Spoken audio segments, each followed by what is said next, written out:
Souvenir, ẹ̀bùn pọ̀ lóríṣiríṣi báyé máa ń ṣe Nàìjíríà nìyẹn. Báyé máa ń ṣe Nàìjíríà máa ń pín ẹ̀bùn Tanzania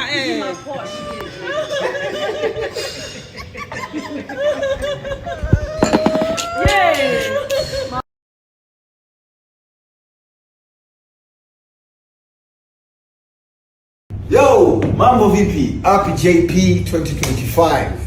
The day is here today. I'm so happy, I'm so excited. I believe everybody's ready.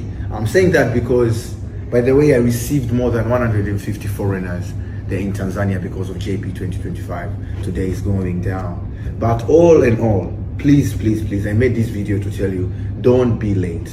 If you got your card, if you're invited, don't be late. All the instruction on the card. Usichelewe kabisa. Usije pale ukachelewa, ukazuiwa kuingia ikawa tatizo. So don't be late. You can be at the gate. If you are late, they'll stop you. Second thing, dress code. The color is black and gold. Don't come there with orange, pink, please. My phone will be off. If you're my friend, you cannot get me. So tanilaumu baadaye. Please don't be late.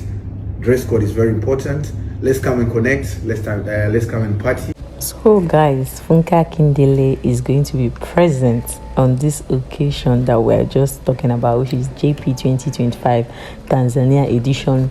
According to our in-law, he said that he has about 100 and something invites from Nigeria.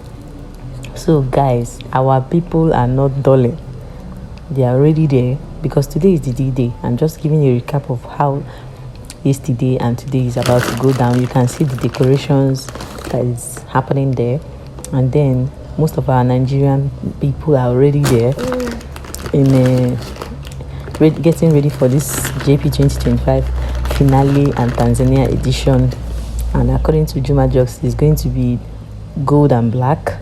That is the color of the day, and he doesn't want people to mix it. Just be there on time and then do the needful with the color. And he's not going to be there to come and defend anybody at the gates where the securities are going to be there. So guys, it's about to go down. So kudos to all our people that made it to the Tanzania. They should just do the needful by also keeping us informed, and we'll be here to also feed you back with the informations we have. You can see that here was when he took them to the hotel where they are going to stay. And of course, those things that happen in Nigeria, that's exactly what Juma Jokes want to give us. And then Funke also came all the way from Nigeria to support her friend and her daughter. Do you understand? Likewise, other people that will come, because I saw Alvin. I'm one of these people that love watching the guy. I think he's one of the makeup artists for the day, because for him to be there, he's going to be doing some work. So he's already there. And then guys, just stay tuned here. Do your best to just get a popcorn, get a drink, and then I'll feed you guys with all the information you need to know, and see you guys in my next video. Bye.